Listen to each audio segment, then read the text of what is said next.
सावधान हो जाए।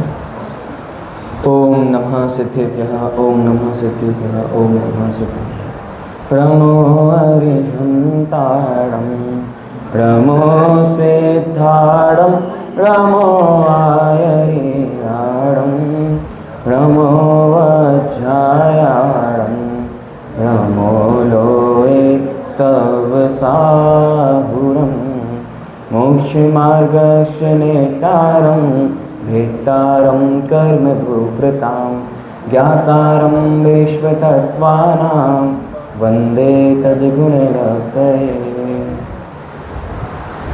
विगत दिनों से हम सभी धर्म के 10 लक्षणों पर चर्चा करते आ रहे हैं, जिसके माध्यम से हम समझ रहे हैं कि सच्चा धर्म क्या होता है। धर्म तो हमने कई बार समझा, धर्म में हम हैं भी, पर उसमें सच्चा धर्म क्या होता है और उस सच्चे धर्म को हम झूठे रूप से किस प्रकार से अनादिकाल से मानते आ रहे हैं। तो ऐसी मिथ्या भ्रांतियों को हम धीरे धीरे करके समझते जा रहे हैं और उन्हें छोड़ते भी जा रहे होंगे। मान्यता में धीरे धीरे छूटेगी, पर समझ में तो आ गया कि गलती क्या है। तो ऐसे ही आज कौन सा दिवस है? उत्तम सत्य। तो प्रवचन प्रारंभ करने के पूर्व ही मैं आपसे पूछता हूँ कि उत्तम सत्य से क्या समझते हैं? जल्दी कोई भी। उत्तम सत्य मतलब क्या? हाँ, अरे सम्यक दर्शन नहीं, सिर्फ उत्तम सत्य से क्या समझते हैं कि उत्तम सत्य धर्म है, तो उत्तम सत्य के दिन क्या करना चाहिए? ठीक है, अब हाँ, सत्य बोलना चाहिए। बहुत सुंदर, क्या सत्य बोलना चाहिए। तो आज हम ये सिद्ध करेंगे कि सिर्फ और सिर्फ सत्य बोलने से सत्य धर्म का पालन नहीं हो जाता। ठीक है, क्या उत्तम सत्य के दिन हम क्या सिद्ध करने वाले हैं कि उत्तम सत्य मतलब सत्य बोलना नहीं है। अर्थ का अनर्थ हो गया। क्यों? कि अब सत्य लिखा है तो झूठ बोलना होगा, फिर नहीं। वही हम देखने वाले हैं कि जब सच बोलना उत्तम सत्य नहीं है तो उत्तम सत्य वास्तविकता में होता क्या है। तो इसे हम बहुत ही अच्छे से समझेंगे। तो चलिए हम प्रारंभ करते हैं। तो सभी हम क्या समझते हैं कि सत्य वचन मतलब क्या?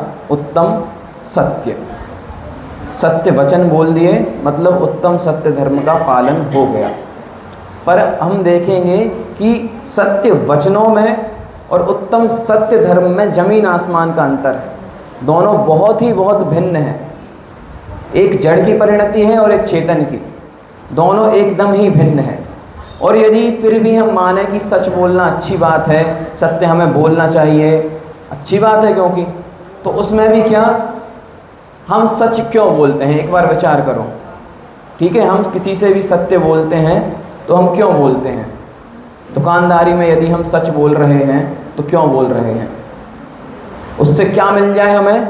कि ग्राहक हमारा बंध जाए, है ना, विश्वास जग जाए। उसके लिए हम क्या सत्य वचनों का प्रयोग करते हैं कि हमारे साथ प्रॉफिट होने लगे, कि संसार में हम सुखी रहने लगें। तो उस सत्य वचन के पीछे हमारी क्या छिपी हुई है? विषय कषाय छिपी हुई है, कि उससे मेरी विषय कषायों की पूर्ति हो जाए। और हम बात किसकी करते हैं? कि हमें उत्तम सत्य धर्म का पालन करना है। जब हम सत्य वचन ठीक से नहीं समझ पा रहे, सच बोलने के पीछे भी हमारी विषय कषाय जुड़ी हुई है, फिर हम उत्तम सत्य धर्म का पालन तो कर ही नहीं पाएंगे। यदि हम स्थूल को अच्छे से नहीं समझ पा रहे, फिर सूक्ष्म तो बहुत दूर की चीज़ हो गई। तो ऐसे ही हमें यह जानना है कि उत्तम सत्य कितनी बड़ी चीज़ होती है, कि सत्य वचन से काफ़ी दूर है वो। तो उसको ही हम आज बहुत अच्छे से देखेंगे कि सत्य वचन और सत्य धर्म में बहुत बड़ा अंतर है। सत्य मात्र वचन रूप से हो सकता है, जिसके आश्रय से धर्म प्रकट हो, जो अनंत सुख दे। वह कोई महान चेतन तत्व ही हो सकता है। उसे मात्र बोलने की क्रिया तक ही सीमित रखना स्वयं एक असत्य है। कि ठीक है, अब सत्य धर्म, ठीक है, सत्य धर्म। अब धर्म को हम किसी छोटी सी चीज़ के साथ कंपेरिजन करें कि सत्य धर्म मतलब क्या? कि सत्य बोलने की क्रिया मात्र। एक छोटी सी क्रिया से हम किसे कंपैरिजन कर रहे हैं? धर्म। जिससे क्या मिलता है? अनंत सुख, अनंत शांति मिलती है। क्या वो मात्र एक छोटी सी क्रिया से हो पाएगी? नहीं हो पाएगी। इसीलिए क्या लिखा है कि उसे मात्र बोलने की क्रिया तक ही सीमित रखना स्वयं एक असत्य है। कि उत्तम सत्य को यह बोल देना कि उत्तम सत्य मतलब सच बोलना होता है, तो ये क्या है? ये भी एक प्रकार का झूठ ही है, कि उन दोनों का आपस में कुछ लेना देना है ही नहीं। तो इन चीज़ों को हम कैसे जोड़ सकते हैं? जो वचन होते हैं, ठीक है, जो वचन हैं वो क्या है? कौन से द्रव्य में आते हैं? पुद्गल में। भाषा वर्गणा है ना, क्या है वो? पुद्गल है। और धर्म कहाँ प्रकट होता है? अंतरंग में, आत्मा में। वो क्या है? जीव है। जीव द्रव्य और पुद्गल द्रव्य को मिक्स कर रहे हैं। कभी हो पाएंगे क्या मिक्स? अनादिकाल से हमने प्रयास कर लिया, ठीक है, कि शरीर रूप ही रह जाएं, फिर भी छोड़ के जाना पड़ता है। फिर ये तो वचन है, और अलग चीज़ हो गई कि एक समय बोले और फिर ख़त्म। मतलब भाषा वर्गणाएँ चेंज होती जा रही है ना। अभी मैंने इतने सारे शब्द बोले जो सबकी वर्गणाएँ चेंज होते होते होते नाश हो गई। और इस भाषा वर्गणा को हम चेतन की क्रिया से जोड़ रहे हैं, धर्म से जोड़ रहे हैं, जो कि एकदम ही जुदा जुदा है।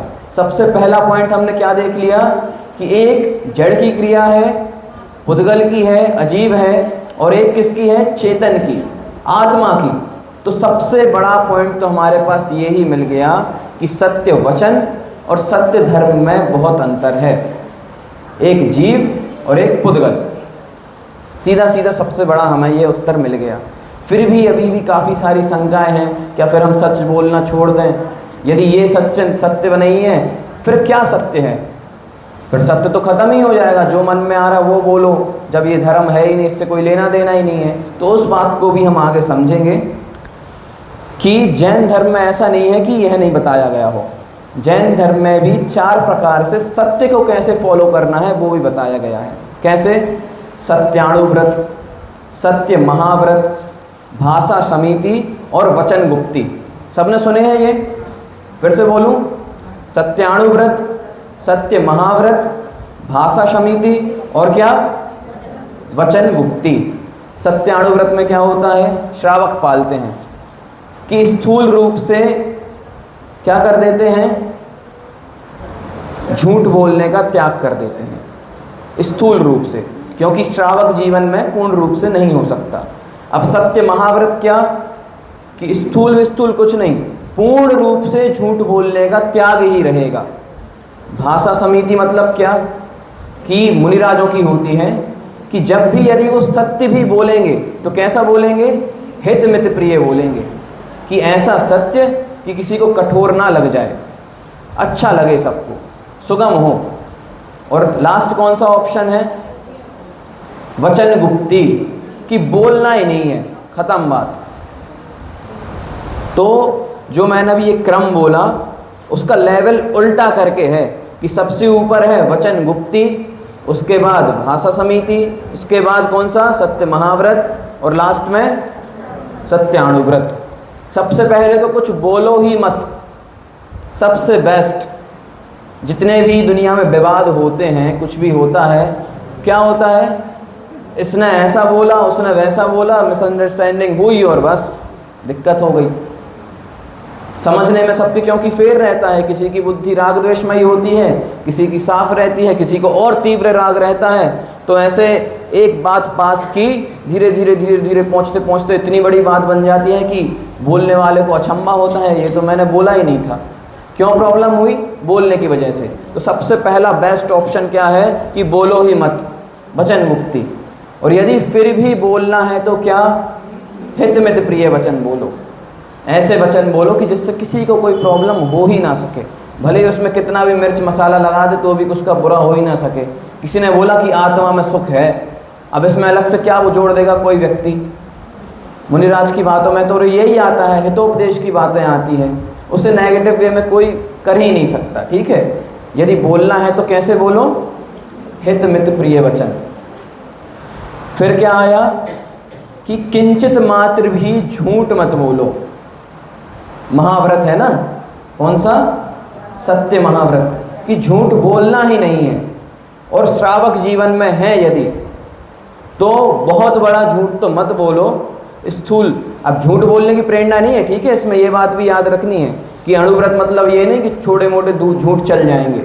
वो झूठ इस प्रकार के हैं कि जैसे व्यवहार की बात होती ना है कि ये पानी का ग्लास है, यहाँ का मतलब व्यापार में भी कई बार करना पड़ता है कि यहाँ से इतने दाम का लेके आए हैं ये और वो, हमें तो इतने का पड़ा ही नहीं, XYZ, ये जो भी बातें होती हैं उसके लिए है। ये नहीं कि झूठ ही बोलने लगे, कि बहुत बड़े झूठ नहीं बोलेंगे जिसमें लड़ाई झगड़ा हो जाए, छोटे मोटे तो चल जाएंगे, ऐसा भी उपदेश नहीं है, ठीक है।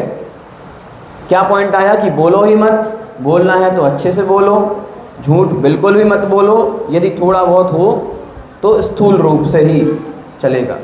इस प्रकार से हमने देखा कि जैन धर्म में मात्र यह बात नहीं लिखी कि हमें सत्य नहीं बोलना है, पूरी पूरी प्रेरणा यहाँ पर दी गई है कि हमें सत्य वचनों का प्रयोग तो करना ही है।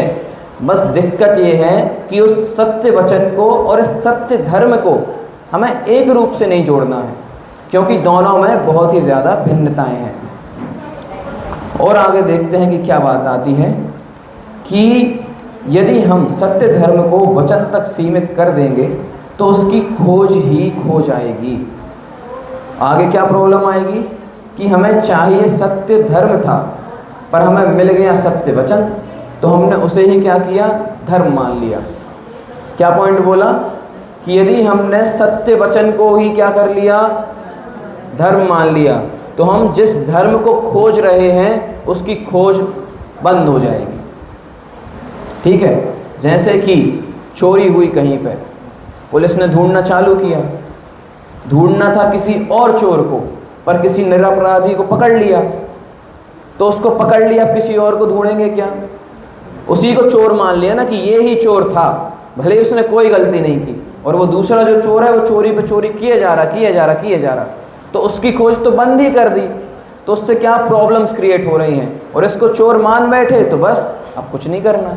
तो यही है कि यदि हमने सत्य वचनों को सत्य धर्म मान लिया तो क्या हो जाएगा,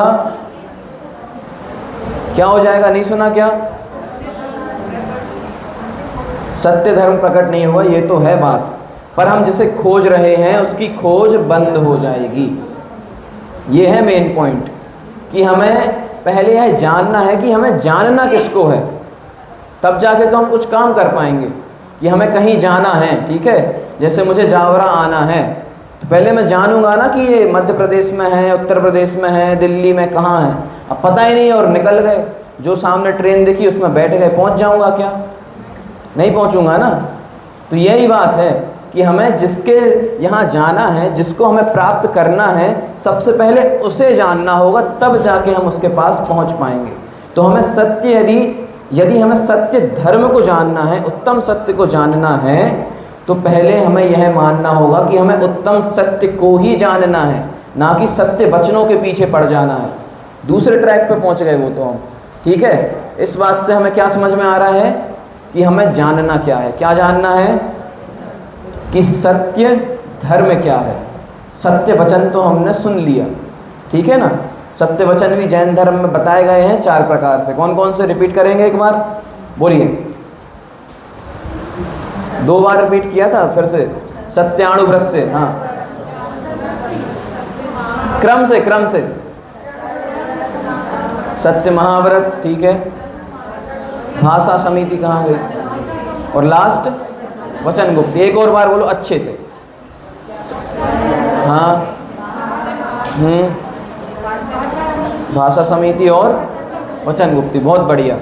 मतलब ये रिपीट इसीलिए करा दिए कि ये ना मान ले कि सत्य बोलने की प्रेरणा नहीं दी गई है जैन धर्म में, वो अलग बिंदु है और ये अलग बिंदु है, ठीक है। सत्य बोलने की तो इतनी ऊंची लेवल की प्रेरणा दी गई है कि हम सोच भी नहीं सकते। तो ऐसे ही हम देख रहे हैं चर्चा, और आगे हम देखते हैं कि इसमें क्या बात आती है कि फिर सत्य धर्म क्या है।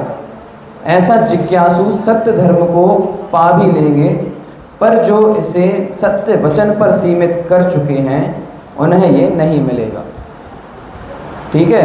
यदि हमारे मन में अभी भी जिज्ञासा होगी, 2 लोग हैं, ठीक है, एक बहुत पढ़ा लिखा है, उसको सब कुछ पता है जैन धर्म के बारे में, पर उसने ये मान लिया है कि उत्तम सत्य मतलब सत्य वचन, ठीक है, और दूसरा है उसको कुछ भी नहीं पता, बस उसके मन में ये क्वेरी है कि उत्तम सत्य मतलब होता क्या है। मोक्ष मार्ग के रास्ते पे आगे कौन बढ़ पाएगा? जो पढ़ा लिखा है या फिर जिसको कुछ भी नहीं पता? कौन? बोलिए ना, कौन? जिसको कुछ भी नहीं पता। क्यों? क्योंकि एक गलत मान्यता को धारण करके बैठा है, वहीं पे उसका ब्रेक लग गया, उसके आगे कुछ नहीं। अब एक को कुछ भी नहीं पता है, पर यदि जब भी वो जानेगा तो सत्य रूप भी जान सकता है। तो इसीलिए हमें इस बात से क्या मिल रहा है कि हमें कभी हताश नहीं होना चाहिए कि हम तो अभी बहुत पीछे रह गए मोक्ष मार्ग में। यदि हम अभी स्टार्ट भी कर रहे हैं तो पूर्णता के लक्ष्य पर पहुंच सकते हैं, क्योंकि यदि हमें ये जिनवाणी का समागम मिल गया है तो इसके सही प्रकार के नयों को समझ के, क्योंकि आज के समय में क्या है, बहुत सारे ऑप्शंस हैं इसको अच्छे से समझने के लिए। यूट्यूब खोलो तो एक विषय को समझाने के लिए 10, 20, 50 विद्वान हैं सिर्फ एक विषय को समझाने के लिए। तो इसीलिए अभी हमारा कल्याण बहुत अच्छे से हो सकता है। लोग कहते हैं कि फ़ोन ने आके दुनिया ख़राब कर दी। किसने दुनिया ख़राब कर दी? हमारी बुद्धि ने ख़राब कर दी कि हमारा उसमें उल्टी सीधी चीज़ों में दिमाग लग गया। अब दिमाग की स्थिरता करते तो अच्छी चीज़ के भी तो ऑप्शंस हैं इतने सारे, तो हमारी पूरी बुद्धि की ही खोट है। ये बात इसमें भी आने वाली है कि दुनिया झूठी झूठी लगती है, वो क्यों लगती है। और देखते हैं, हमने बात समझ ही ली कि वाणी क्या है, पुद्गल की पर्याय है, और सत्य आत्मा का धर्म है। तो आत्मा का धर्म आत्मा में रहता है और शरीर और वाणी पुद्गल में रहती हैं, उसका आत्मा से कोई भी लेना देना नहीं है, इसीलिए वहाँ से सत्य प्रकट नहीं हो सकता। और यदि वाणी से सत्य धर्म मान भी लें, ठीक है, कि झूठ नहीं बोलना और सत्य बोलना सत्य धर्म है, ठीक है। अब किसी ने मान लिया कि नहीं, हमें तो वाणी से ही मानना है, क्योंकि हम जन्म से पढ़ते आ रहे हैं कि सत्य बोलना मतलब सत्य धर्म होता है। उसमें 2 बिंदु निकाले कि झूठ नहीं बोलना क्या है, सत्य धर्म है, और सत्य बोलना तो क्या है, सत्य धर्म ही है, सीधी सी बात है। तो अब इसमें क्या दोष आ जाएगा? पहला क्या बिंदु कि झूठ नहीं बोलना क्या है, सत्य धर्म है। अब झूठ कौन नहीं बोलता? पेड़ बोलता है क्या? बोलने के लिए कुछ है ही नहीं, कैसे बोलेगा? जो मूक प्राणी है वो कुछ बोलते हैं क्या? एक इंद्रिय कुछ बोलता है क्या? नहीं। सब हो गए क्या सत्य धर्म के धारी? नहीं हुए। पहला बिंदु तो रॉन्ग हो गया, चलो, कि झूठ ना बोलना सत्य धर्म है, ये फॉल्स। दूसरा बिंदु कौन सा था कि सत्य बोलना ही सत्य धर्म है। सिद्ध परमेष्ठी कितना सत्य बोलते हैं? बोलते ही नहीं है, मन वचन काय ही नहीं है, तो कहाँ से बोलेंगे? परंतु क्या, वो धर्म की सबसे बड़ी मूर्ति हैं, अनंत गुण उनको प्रकट हैं, अनंत धर्ममयी हैं। तो ये पॉइंट भी गलत हो गया कि सत्य बोलना ही सत्य धर्म है। फिर धर्म तो कुछ और ही चीज़ हुई है ना, कि बोलने से तो परे है वो। शुरू में हमने पॉइंट देखा था ना कि जो हमें अनंत सुख देने वाला हो, अनंत शक्तिवान हो, क्या वो इन छोटे मोटे शब्दों के पीछे होगा क्या? कि सिर्फ कुछ शब्द बोले, नमोकार मंत्र पढ़ा और 2 मिनट बाद मोक्ष हो गया। अभी हमने प्रवचन में भी ये पूरी चर्चा देखी कि मात्र कुत्ते को नमोकार मंत्र सुना दिया इसीलिए उसको स्वर्ग हुआ। ऐसा है क्या? कई लोगों को तो पूरा सल्लेखना पाठ वगैरह सुना दो, सब कुछ सुना दो, फिर भी यदि परिणाम अच्छे नहीं चल रहे हैं, कर्म अच्छे नहीं किए हैं, तो क्या होगा? अच्छी गति मिलेगी क्या? मतलब शब्दों में कुछ पावर तो नहीं है। निमित्त नैमित्तिक संबंध हो वो अलग बात है, पर ऐसी पावर तो नहीं है कि वो हमारा कुछ फेर फार करा सकें। ऐसी पावर किसमें है कि कुछ भी हमारे साथ होना है, सुख दुख, वो पावर किसके पास है? किसके पास है? स्वयं के पास है। चलो ये बात तो समझ गए कि सुख दुख करने की पावर किसके पास है? स्वयं के पास है। शब्दों में कोई भी पावर नहीं है। ये बात हमने पूरी देख ली अभी, ठीक है। अब यदि कोई वचनों की सत्यता, हाँ, वचनों की सत्यता तो क्या अधर्मियों में भी देखी जाती है। क्या जो अधर्मी लोग होते होंगे वो सत्य नहीं बोलते? कभी बोलते होंगे। अब सत्य ऐसी कोई बहुत बड़ी चीज़ थोड़ी है कि बहुत मेहनत करनी होती हो, बहुत बड़ा व्रत करना होता हो तभी मुंह से सत्य निकलेगा। उससे किसी ने पूछा कि आज कौन सा दिन है, तो बता दिया कि आज ये दिन है। अभी क्या हो रहा है, अभी सुबह हो रही है, बोल दिया सत्य, इतना ही तो है।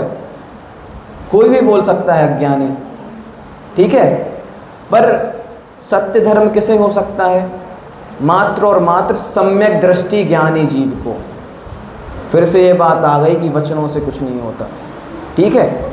अब वचन तो हम और आप भी पढ़ते हैं, जैसे प्रवचन चल रहे हैं, क्या है? जिनवाणी, जिनवाणी की बाकी बात चल रही है, जो परम सत्य है, परम सत्य वचन यहाँ से मैं बोल रहा हूँ। क्या मैं सत्य धर्म का पालक हो गया?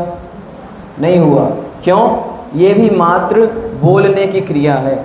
और एक ही बात ये भी है कि सिर्फ बोलने बोलने बोलने में ही लगा रहा तो मेरा कुछ हो पाएगा क्या? उस बात को समझना भी तो बहुत ज़रूरी है ना। इस बात से मुझे एक बहुत अच्छी बात ख्याल में आ रही है, मेरे पर नाना जी ने मुझसे बोली थी। पर नाना जी अभी सिर्फ लगभग 1 साल पहले वो शांत हुए हैं। वो भी बहुत महान व्यक्तित्व के धनी थे, उनके बारे में भी 2 मिनट में बताता हूँ। 95 की उनकी लगभग एज थी। रोज़ प्रक्षाल करने जाते थे, भले ही व्हील चेयर पर जाते थे पर रोज़ प्रक्षाल करने जाते थे। भगवती आराधना ग्रंथ उनने 120 से ज़्यादा बार पढ़ा था। और गुरुदेव श्री के जो प्रवचन रत्नाकर हैं उसके 10 भाग उन्होंने 10 बार से भी ज़्यादा पढ़े थे। ऐसे अनेकों ग्रंथ उन्होंने पढ़े थे। मतलब पूरे दिन स्वाध्याय स्वाध्याय चिंतन करते रहते थे, उनका सिर्फ एक ही काम था। तो ऐसे मेरे परदादा ने मुझसे एक बहुत ही सुंदर बात कही थी। उनने मुझसे कहा था कि तुम शास्त्री बन गए हो, बहुत अच्छी बात है, पर सिर्फ प्रवचन सुनाने के लिए शास्त्री नहीं बने हो कि सिर्फ तुम सुनाने में ही लग गए और हो गया धर्म, शास्त्रीपना सिद्ध हो गया। और ये भी कहा था कि यदि और सुनाने का मौका मिले तो वो भी नहीं छोड़ना है। क्या कि सिर्फ सुनाने में ही नहीं लगा रहना है और यदि मौका मिले तो वो छोड़ना भी नहीं है। मतलब ये मेरे को बात बहुत हिट हुई थी कि कितना बड़े विचारक ने ये बात कही, छोटी मोटी बात नहीं। यदि इस पर विचार किया जाए तो निश्चित रूप से कल्याण होगा ही। तो कहने का मतलब ये है कि सिर्फ सुनने सुनाने से धर्म नहीं हो सकता। मैं सिर्फ बोलता रहूं पर अंदर में कुछ जा ही नहीं रहा। सिर्फ प्रवचन सुनाने के लिए प्रवचन कर दिए तो निश्चित रूप से मेरा कल्याण नहीं ही होगा। और यदि मुझे एक बात भी अंतरंग में आ रही है तो निश्चित रूप से कल्याण हो जाएगा, ठीक है ना। और जैसे कि चलो प्रवचन हो गया, सब लोग नहीं करते, पूजन तो सब करते हैं ना। पूजन में भी क्या बोलते हैं? जिनवाणी की बात है ना, भगवान की भक्ति चल रही है, पूजन चल रही है, जिनवाणी के ही शब्द अपने वचनों में हम ला रहे हैं। तो धर्म हो गया क्या? नहीं हुआ ना। अब पूजन भी कैसे कर रहे हैं? क्षण भर निज रस को पीछे, मतलब कर यहाँ पे रहे हैं, देख ऐसे रहे हैं कि बताओ रिपीटेड साड़ी पहना है, फिर से वही का वही कुर्ता पहन के आ गए। वचनों में क्या चल रहा है कि क्षण भर निज रस को पीछे तन मिथ्यामल को धो देता है। और बातें कैसी, मतलब मन में क्या विचार चल रहे हैं कि मिथ्यात्म मैं कैसे रचपच जाऊं, यही तो मेरा काम बचा है। सिर्फ वचनों की क्रिया मात्र हो गई, बुद्धि तो उसमें लगी ही नहीं। इसीलिए कहते हैं कि मन वचन काय की उसमें एकाग्रता चाहिए। सिर्फ और सिर्फ पूजन कर दी 1 2 3 4 10 15 20 और अंदर में कुछ नहीं धारण किया तो हो गया कल्याण। और किसी व्यक्ति ने क्या जान लिया कि तुष्य मास भिन्नम, लो इसमें मोक्ष हो गया। हजारों करोड़ों पूजा करने वाले को कुछ नहीं हुआ। जो आचार्य थे उस संघ के, हजारों मुनियों को दीक्षा दे दी, उनका कल्याण करवा दिया, वो मोक्ष नहीं जा पाए। उनका सबसे लो स्टूडेंट, जिस पे क्या रमोकार मंत्र भी नहीं बनता था, सोचते थे कि क्या करेगा यार ये, बताओ कैसे ले लिया इसको संघ में। पर आचार्य कहते थे नहीं, सब जीव बराबर है, मोक्ष जाएगा एक दिन। तुष्मास भिन्नम जाना, उसको अंदर में धारण किया कि शरीर और आत्मा भिन्न है, ऐसे ध्यान में लीन हुए और मोक्ष चले गए। इसीलिए मात्र बोलने से, शास्त्रों को पढ़ लेने से, पढ़ा देने से कुछ नहीं होता है ना। और पूजन के बारे में भी मैं बोलना चाहूँगा थोड़ा सा कि पूजन हमने इतनी सारी की और यदि ध्यान बाहर में है, पूजन के सबसे पहले हम क्या करते हैं? स्थापना करते हैं। कैसी करते हैं कि भगवान आइए आइए, थोड़े निकट आइए, निकट आ गए अब हृदय में बिराज जाइए। ऐसे ही हमने अपने मेहमान को बुलाया, ठीक है, घर पे बहुत प्लीज़ आ जाओ, नहीं आना ही पड़ेगा, आना ही पड़ेगा, आ गए, बुला लिया, बैठा लिया सामने, ठीक है। अब फ़ोन आया तो फ़ोन पे बात करने लगे, अच्छा, और क्या चल रहा है? बढ़िया। मेहमान बैठा है सामने, ठीक है, बढ़िया, बिल्कुल भाव नहीं दे रहा है उसको, वो बात करने का ट्राई कर रहा है हमसे, बिल्कुल भाव नहीं दे रहा है। अरे कौन हो तुम यार, बात करने दो। ये तो फिर भी भगवान है, महापुरुष, तीर्थंकर, जिनकी महिमा कही नहीं जा सकती, उनको हमने क्या, आइए आइए विराजिए विराजिए, अब विराज गए, अब भाव ही नहीं दे रहे। कौन भगवान? 2-4 मिनट तो मन भटक जाता, फिर अरे पूजन चल रही थी, भूले गए, कौन सा आ गया, अच्छा जा ये चल रहा है। होता या नहीं होता? तो उसके पीछे हमने कभी चिंतन नहीं किया ना कि हम कर क्या रहे हैं। यदि हमने सोचा होता कि हम सिर्फ पूजन नहीं कर रहे, उस पूजन के पीछे हम कितनी सारी चीज़ें कर रहे हैं, कि हमने भगवान को अपने निकट बुलाया है, अपने हृदय में विराजमान किया है।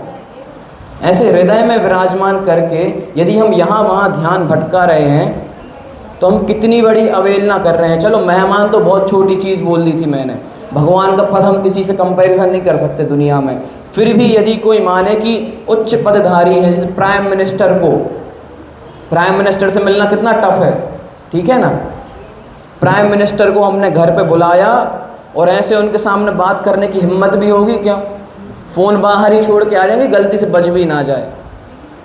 तो उसकी हमें इतनी महिमा आती है, और जिनके सामने चक्रवर्ती इंद्र आदि भी नमस्कार कर देते हैं, पिल्लों के समान बैठे रहते हैं। ऐसी बात आती है कि छोटे से पिल्लों के समान ऐसे बैठे रहते हैं, उनकी हमें महिमा नहीं आती, बल्कि पूरी हमारी महिमा भी जो है ना, हमें धन वैभव मिला है, उन्हीं की भक्ति गुणगान आदि पुण्य कार्य करके ही मिल रहा है।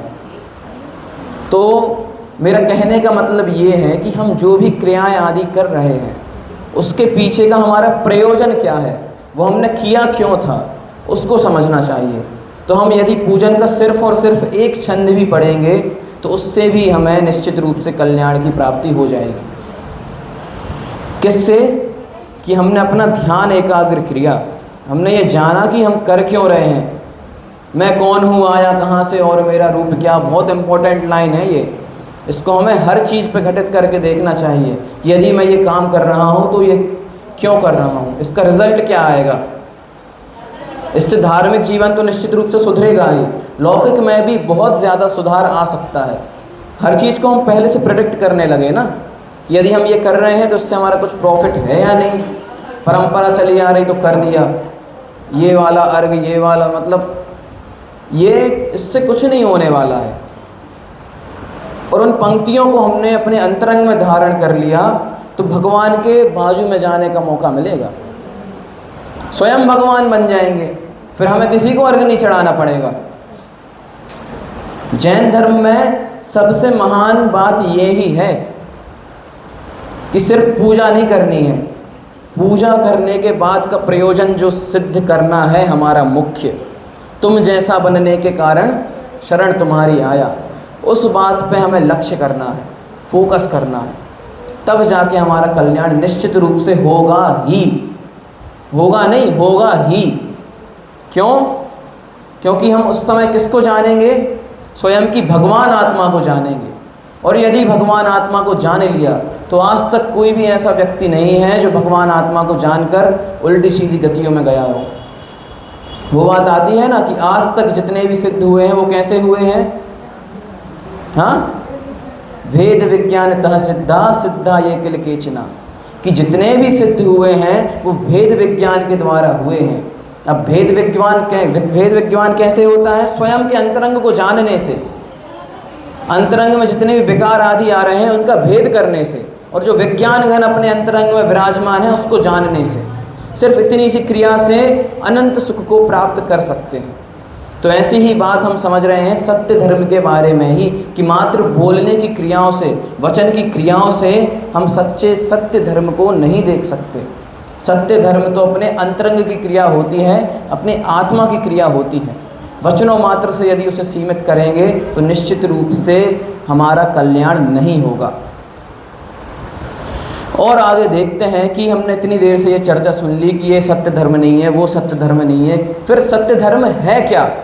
तो इसका बहुत ही सुंदर उत्तर हमें आगे मिलता है कि सत्य वचन बोलना भी चाहे तो वह सभी को अनिष्टकारक लगता है, ठीक है, और क्योंकि सच कड़वा होता है। यदि ये दूसरा पॉइंट आ गया एक्चुअली, पर इसका उत्तर नहीं है। सत्य वचन के एक पॉइंट छूट गया था, वो है ये कि कि सत्य वचन यदि हम बोलना भी चाहें तो कैसा लगता है कि हमें दिख रहा हो सामने वाला कोई गलतियां कर रहा है, हमें उससे बोलना है, जाके बोल देंगे क्या डायरेक्ट? 100 बार सोचना पड़ेगा उसके बारे में। सच बोलने के लिए इतना सोचना पड़ेगा कि सच बोलें या ना बोलें, क्योंकि सच कैसा होता है? कड़वा होता है, उसको हम पचा ही नहीं पाते। मतलब उस सच बोलने के बाद भी भले ही अच्छा कर रहे हैं, दुख तो भरा है ना, इसीलिए इस क्रिया मात्र में भी दुख ही है, यही जानना है हमें। हाँ, अब हम ये देख रहे थे कि इसका उत्तर क्या है, कि जब सत्य धर्म ये सब नहीं है तो सत्य धर्म वास्तविकता में क्या है। तो सुख क्या होता है, ठीक है ना? तो सुख क्या होता है कि जो कभी भी समाप्त ना हो। सत्य बोलने की क्रिया समाप्त होती है क्या? बोलने की क्रिया होती है समाप्त? नहीं होती, होती है। अब मैंने प्रश्न को उस रूप से पूछा तो सबने मुंडी हिला दी। होती है क्या लगा दो ना तो लगता है कि क्या पता होती होती हो। सत्य बोलने की क्रिया निश्चित रूप से नाश को प्राप्त होती ही है। क्यों? वचन की क्रिया है। वचन कहाँ से निकलते हैं? शरीर में से। शरीर का नाश होता है या नहीं होता? होता है। तो ऐसा बोलो ना ध्यान से सुन के कि क्या प्रश्न पूछा जा रहा है। तो सत्य बोलने की क्रिया का भी क्या होता है? एक ना एक दिन नाश होता है। तो सत्य बोलना तो धर्म नहीं हुआ, क्योंकि धर्म कैसा होता है?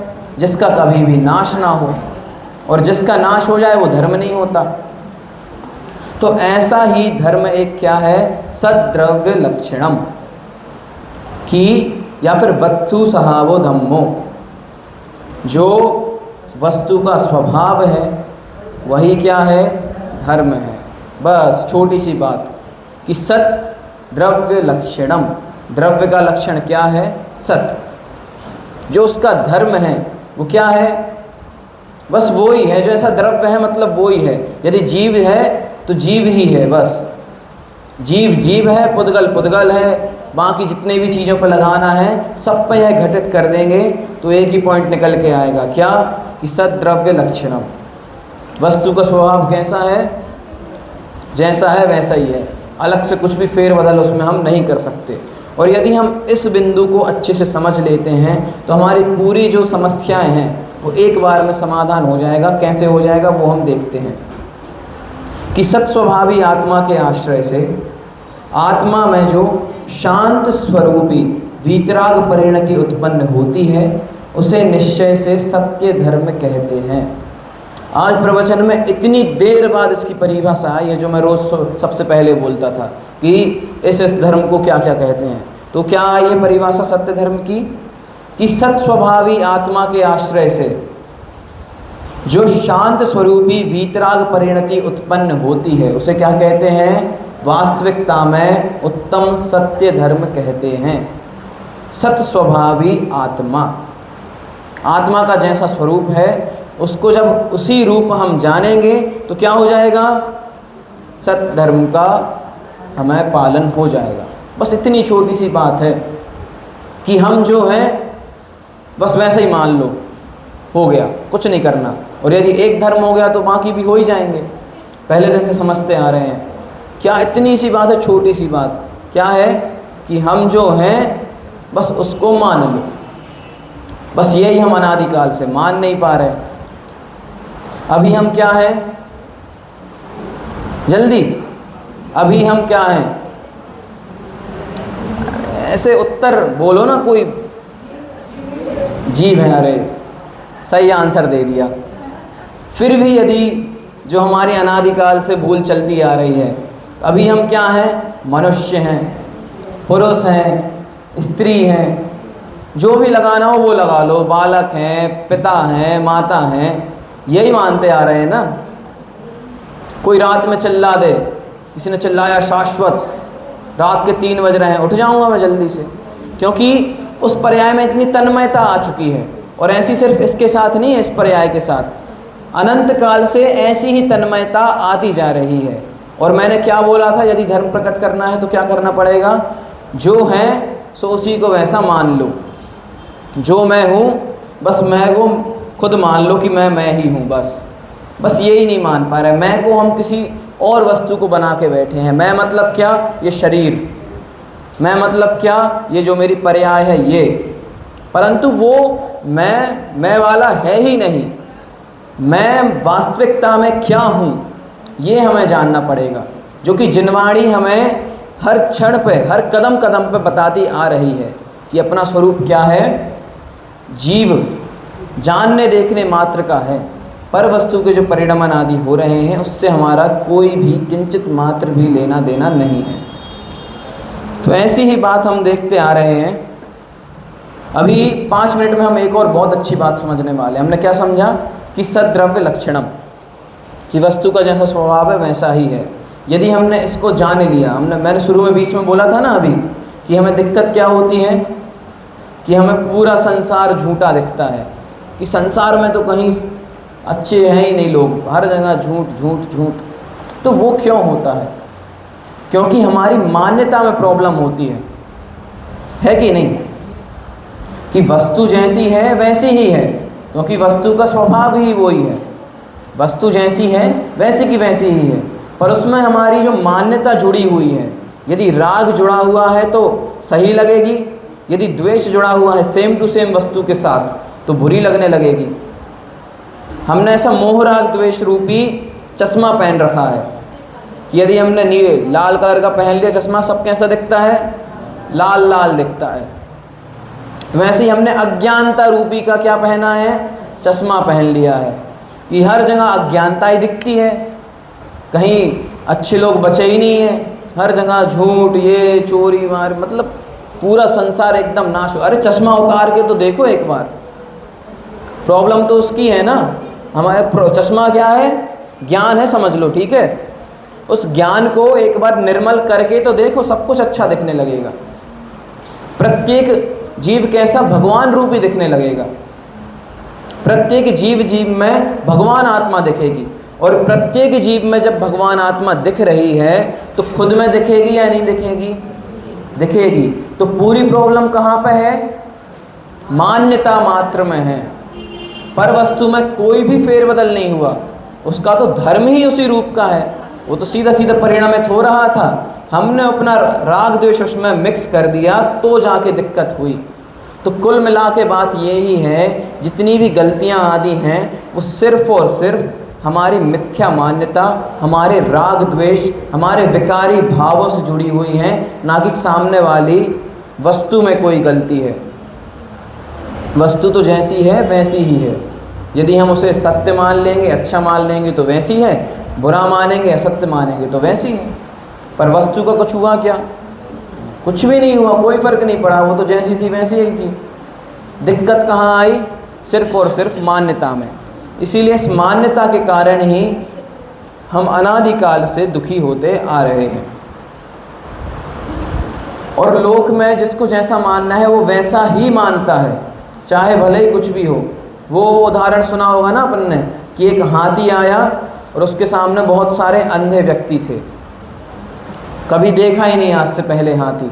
तो कोई उसके पैर को पकड़ रहा है कि ये तो क्या है? खंबा है। कोई पेट को चीरा है, ये तो दीवाल है। कान को पकड़ा, ये तो पंखा है। पूंछ को पकड़ा, ये तो रस्सी है। मतलब सबके ओपिनियंस चेंज होते गए होते गए होते गए। किस पे? एक ही वस्तु पे। वो वस्तु वैसी की वैसी ही थी। हाथी हाथी ही था, ना वो दीवाल बना, ना पंखा बना, ना रस्सी बना, कुछ नहीं हुआ। दिक्कत कहाँ आई? मान्यता में। तो ऐसे ही पर वस्तु ही हैं। उसको हमने कभी माता माना, कभी बहन माना, कभी पिता माना। क्या है? पर वस्तु ही है, पुद्गल ही है। पूरी प्रॉब्लम सिर्फ और सिर्फ हमारे अंतरंग के भावों में है। यदि हम भावों को सही कर लेंगे तो सारी वस्तुएं अपने आप ही अच्छी दिखने लगेंगी। जो जैसा है वैसा दिखने लगेगा। यदि कोई बुरा है तो बुरा है, बस ख़त्म बात। उसमें भी ये तो लौकिक बात है, ठीक है, धर्म से नहीं जोड़ेंगे, क्योंकि ना कोई बुरा है ना कोई अच्छा है, ठीक है। फिर भी लौकिक में जो बुरा है, रागी द्वेषी है तो है। अब उसे हम क्या चेंज करना चाहते हैं? किसी को हम चेंज करा सकते हैं क्या? नहीं करा सकते, क्योंकि उस समय जब उसको चेंज होना होगा तो हो जाएगा। उस शेर को मांस खाना छोड़ना होगा और अगले भव में महावीर भगवान बनना होगा तो बन गया। उसको कोई कुछ करा सकता था क्या? मुनिराज उपदेश दे के चले भी जाते, यदि अंतरंग में वैसे भाव नहीं जागते तो कुछ होता क्या? नहीं होता।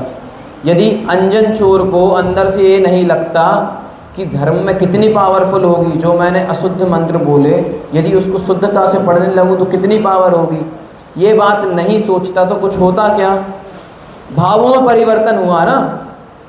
जो पशु या फिर जो जानवर एक समय पे चीर फाड़ करके खा रहा है, एकदम मतलब वही दृश्य चल रहा था, ठीक है, मुनिराज भी ऊपर से वही दृश्य देखते हुए आ रहे थे, चीर फाड़ एकदम हिरण फटा पड़ा है, पूरा खून से लिप्त है, ऐसे व्यक्ति को उपदेश देने के भाव जागृत हो गए।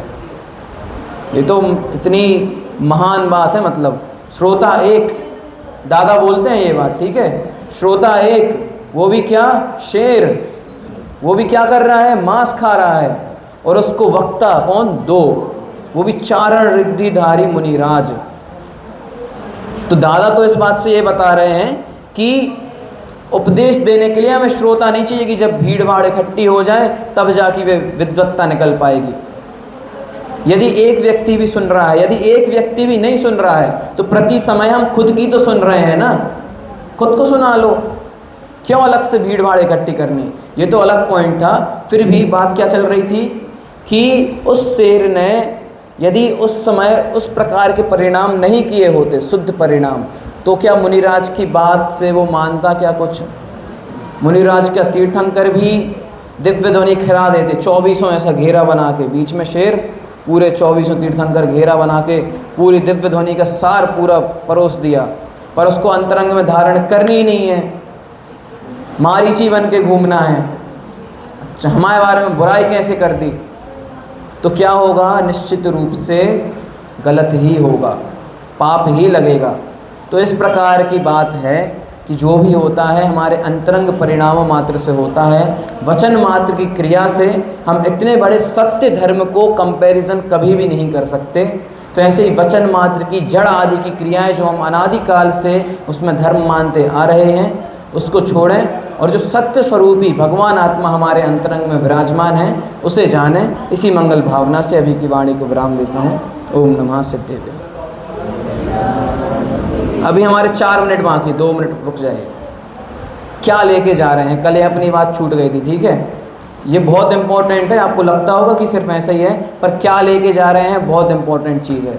तो आप बताइए क्या लेके जा रहे हैं, प्रवचन में क्या समझ में आया? जल्दी जल्दी एक एक। हाँ, बहुत सुंदर। वस्तु का जैसा स्वभाव है उसे हमें वैसा ही मानना है। एक बिंदु हो गया। और हाँ आंटी बोल, वस्तु सहावो धम्मो, ये मतलब रिपीट हो गया पॉइंट, फिर भी अच्छा है। और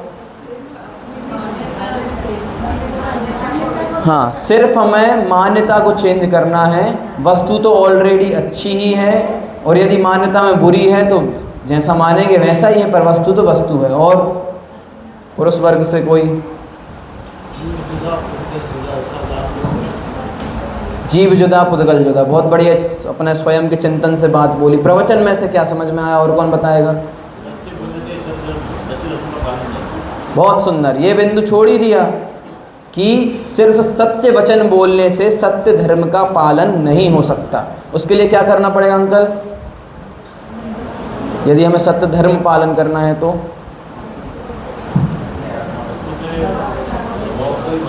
हाँ, अपने वस्तु का स्वभाव जो है, अपनी वस्तु कौन सी है? आत्मा। आत्म वस्तु को जानना होगा तो सत्य धर्म अपने आप हो जाएगा। एक और अंतिम बिंदु, यदि पीछे जो खड़े हैं सुना हो थोड़ा बहुत, चलिए क्या बोल दिया मतलब नहीं सुना। एक और बिंदु कोई भी बोले, नहीं आपने बोल दिया, फिर भी आप बोल दीजिए।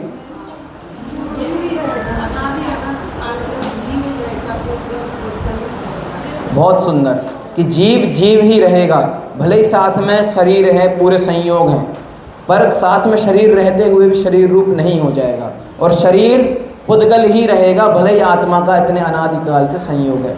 बहुत सुंदर। एक और अंतिम बिंदु चाहूँगा किसी अन्य व्यक्ति से, एक लास्ट जल्दी से बोलिए अंकल, कोई भी।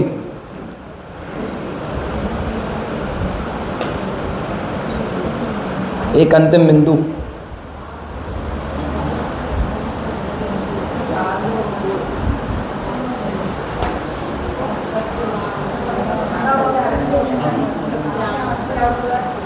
समझ में नहीं आया, सत्य क्या? अच्छा, 4 प्रकार के मतलब सच बोलने की प्रेरणा क्या दी है? हाँ वो बता दो, साथ में मिलके बता दो। अच्छा, बहुत बढ़िया।